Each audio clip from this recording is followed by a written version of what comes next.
अस्हाबिक या सय्यदी या हबीब अल्लाह।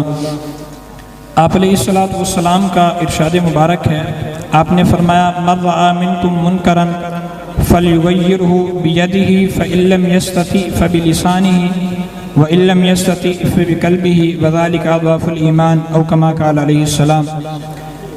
ये महफ़िल पाक तकरीबन इशा के बाद से शुरू है।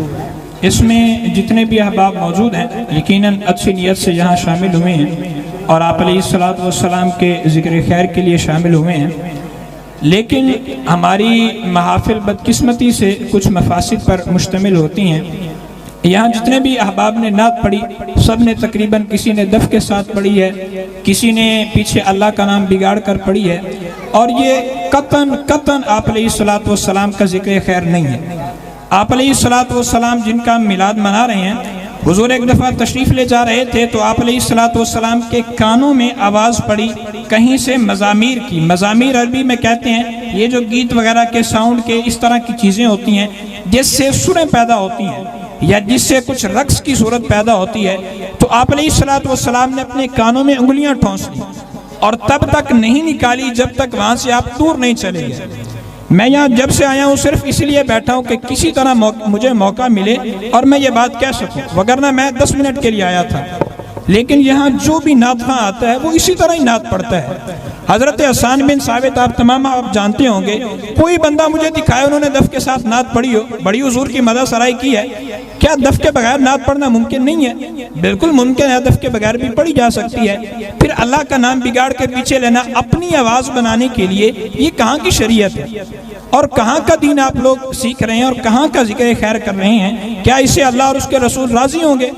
मुझे ईमानदारी से बताएं, स्टेज पर जितने लोग मौजूद हैं और पिंडाल में और इस महफिल को सजाने वाले कितने लोगों ने इशा की नमाज बाजमात पढ़ी है? अपने ईमान से सोचें, ये कैसा हमारा हुजूर से ताल्लुक और कैसी महफिलें हैं। मैं तो हैरान होता हूँ, यहाँ तो ऐसे जैसे कोई माज़अल्लाह महफिल मुशायरा हो रही हो, ऐसी नातें होती हैं, ऐसा हुजूर का जिक्र होता है। यहाँ नकीब आते हैं, यहाँ नात ख़ां आते हैं, सारे दाढ़ियों से ख़त्म, दाढ़ियाँ इतनी होती हैं और कहते हैं अभी आपको मदीने पहुँचाएंगे। ये कैसा मदीना है? सरकार के साथ साहबा ने सारी ज़िंदगी जाने दी हैं और आप लोग एक नात के बदले, और नात की जो इंतज़ामिया होती है और जो महफिल वाले होते हैं और नात ख़ान हज़रात बदकिस्मती से उन्हें ये हौसला देते हैं कि तुमने महफिल करवा दी है, अब तुम्हारी छुट्टी है, सारा साल तुम नमाज़ें भी ना पढ़ो, कुछ भी ना करो, तुम्हारी जन्नत पक्की है, या तुमने कल ही मदीने चले जाना है। मेरे भाई ऐसा नहीं है। और हमारी महफिलें पहले ऐसा होता कि 1-2 नात ख़ां होते थे और उसके साथ खुतबा को बुलाया जाता, कुछ वाज़ो नसीहत होता था। अब हमारे यहाँ क्या रवाज बन गया है, 10 से 20 नात ख़ां होते हैं और ज्यादा भी कोई कोशिश करेगा तो एक पीर साहब को बुला लेते हैं, और ये भी नहीं पीर साहब से वाज़ो नसीहत सुनना है, उन्हें बिठा देते हैं स्टेज पर, लो जी पीर साहब तुसी बैठ जाओ, नाता सुनी जाओ। तो ये मामला ठीक नहीं है। आप बरकत के लिए 2 नातें सुने, उसके बाद वाज़ो नसीहत हो। आप सुने हम क्यों हुजूर के जिक्र खैर के लिए इकट्ठे हुए हैं और हमारा बैठने का मकसद क्या है। ऐसी महफिलें कतन आपको फायदा नहीं देंगी, ये याद रखिए। कानों का सिमा आपको जरूर दे सकती हैं, कानों का मजा आपको जरूर दे सकती हैं, लेकिन ये महफिलें आखिरत में निजात का बायस नहीं बन सकती, ये याद रखिए। और हुजूर ने हदीस पाक में फरमाया कि जो बंदा इशा पढ़ के रात देर तक जागता रहे और सुबह फजर की नमाज न पढ़ सके, उसका जागना भी हराम है, अब चाहे वो किसी भी काम में बैठा हो। अब मुझे बताइए, आप यहाँ इतनी देर तक महफिल करते रहें और सुबह फजर भी ना पढ़ें और रात को इशा भी ना पढ़ें, उस महफिल का क्या फ़ायदा? ये महफिल कोई फ़र्ज नहीं है। हुजूर का जिक्र खैर एक नात से भी हो सकता है और एक तिलावत से भी हो सकता है। अगर आप इतना लंबा करते हैं और इतना ज़्यादा हल्ला गुल्ला करते हैं, इलाके के लोग डिस्टर्ब होते हैं, यहाँ कोई सो रहा होगा, किसी को तकलीफ होती है, किसी को 1000 मसला होता है, इतनी देर तक महफिल का क्या फ़ायदा है? आप मुख्तसर महफिल कर लें, एक नात पढ़ें, 2 नातें पढ़ लें, दुआ खैर होनी चाहिए, बस काफ़ी है। ये इतना लंबा करके महफिल को बैठ जाना और इस तरह फिर उसमें शरीयत की खिलाफ वर्जी, ये किसी तरह भी इस्लाम इजाज़त नहीं देता। मैं ये बातें कतन ना करता, यकीनन आप में से अक्सर अहबाब को बुरी लग रही होंगी, लेकिन मैंने हदीस पाक पढ़ी है, आप अलैहिस्सलाम ने फरमाया जिस बंदे ने नाहक चीज़ को देखा और फिर मना न किया, फहुवा शैतानुन अखरस, हुजूर फरमाते हैं गुंगा शैतान है कि बुराई देख रहा है, उससे मना नहीं करता। मैं यहाँ बैठा सिर्फ इसीलिए कि मैं किसी तरह आप को बता सकूं। अब इसके बाद मैं कतन यहाँ नहीं बैठूंगा और आप अब आप याद रखें, अगर खिलाफ शरा कोई काम करते हैं, कल अल्लाह के यहाँ आपने मुजरिम होना है। और जो महफिल की इंतजामिया है वो इसमें बराबर की शरीक है। उससे चाहिए आप ऐसे अब आपको क्यों बुलाते हैं जो शरीयत की खिलाफ वर्जी करते हैं? आप ऐसी महफिलें क्यों करवाते हैं कि जहां बरकत की बजाय आपके लिए हलाकत का बायस बन जाए और वहां आपको जिल्लत का सामना करना पड़े?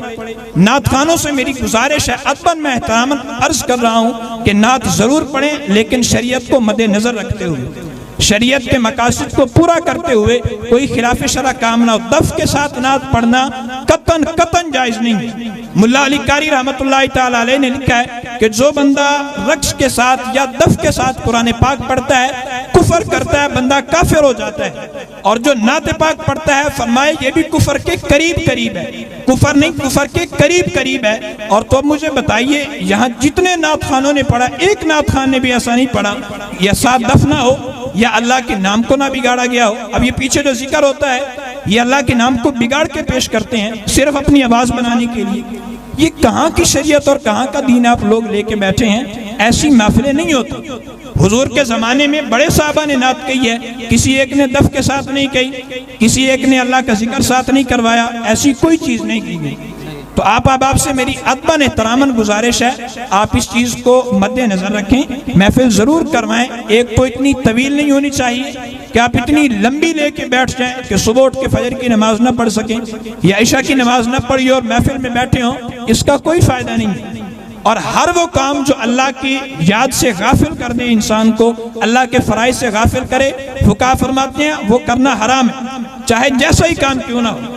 अगर एक बंदा रात यहाँ 12 बजे तक महफिल में बैठे, 2 बजे तक महफिल में बैठे और सुबह उठकर फजर की नमाज न पढ़ सके, उसका बैठना कतन जायज नहीं है।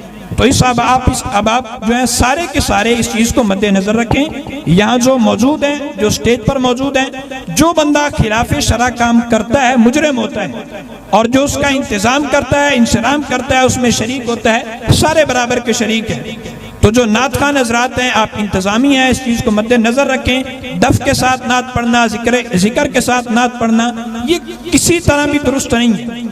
आप सादी नात पढ़ें, अच्छी नात पढ़ी जाए, हुजूर की मदद सराई वैसे भी हो सकती है। और बाकी भी जितनी चीज़ें हैं, खिलाफ शरा कामों से गुरेज करें और सादा अंदाज में नात पढ़ें। अल्लाह और उसका रसूल आपका हामी या नासिर हो। और जो मुंतज़िमीन महफिल करवा रहे हैं, महफिल को जल्दी ख़त्म करें ताकि सुबह इन लोगों की नमाज आपकी वजह से कज़ा ना हो, आपके गले में ये फंदा ना आए। और जो महफिल करवा रहे हैं, ये कतन मतलब नहीं है, एक महफिल आपको बख्शवा देती है। जो बंदा नमाज नहीं पढ़ता, उसकी महफिलों का कोई फ़ायदा नहीं है। जो बंदा घरेलू हुकूक पूरे नहीं करता, अपने घर के बीवी बच्चों के सबके हुकूक पैदा नहीं करता और पूरे नहीं करता, महफिलों पे पैसे लगाते हैं, उनका कोई फ़ायदा नहीं है।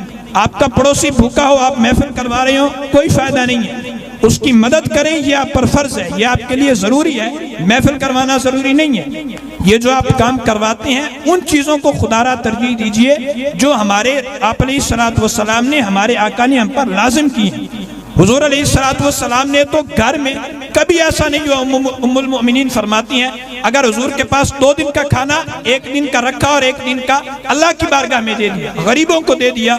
और ऐसा वक्त भी आया, हुजूर ने 3-3 दिन खाना नहीं खाया, 3-3 दिन तक हुजूर ने फाके काटे हैं। और खंदक के मौका पर हुजूर ने पेट पर 2 पत्थर बांधे हैं। हम हुजूर की कहाँ सीरत पर अमल करते हैं, या महफिलों पर लाखों पैसा लुटा रहे हैं। आपने सोचा है हमारा कोई पड़ोसी भूखा है, हमारे मोहल्ले में किसी बंदे को एक वक्त का खाना भी मिलता है या नहीं, उसके बारे में सोचें। उन लोगों के बारे में सोचिए जो चीज़ें ज़रूरी हैं। ये हमारे यहाँ रस्म हो गई है, हर बंदा समझता है कि मैंने महफिल ज़रूर करवानी है और फिर उस पर इतना पैसा भी ज़रूर खर्च करना है, बेतहाशा पैसा लुटा देना बिला वजह, कोई फ़ायदा नहीं, कोई मकसद नहीं, ऐसे ही पैसा लुटाया जा रहा है और रियाकारी की जा रही है। अल्लाह और उसके रसूल का जिक्र ज़रूर कीजिए, लेकिन शरीयत के अहकामात को मद्देनज़र रख के अगर खिलाफ करते हैं तो आपने भी मुजरिम होना है और जो इसके इंतज़ाम करेंगे वो भी मुजरिम होंगे। अल्लाह हम सब का कहा सुना कबूल फरमाए। वमा अलैया इल्लल बलागुल मुबीन। मेरे इन अल्फाज से किसी की दिल आज़ारी हुई हो, मैं माजरत चाहता हूँ, लेकिन मैंने हदीस पाक आपके सामने पढ़ी। हुजूर ने फरमाया जो हक देखे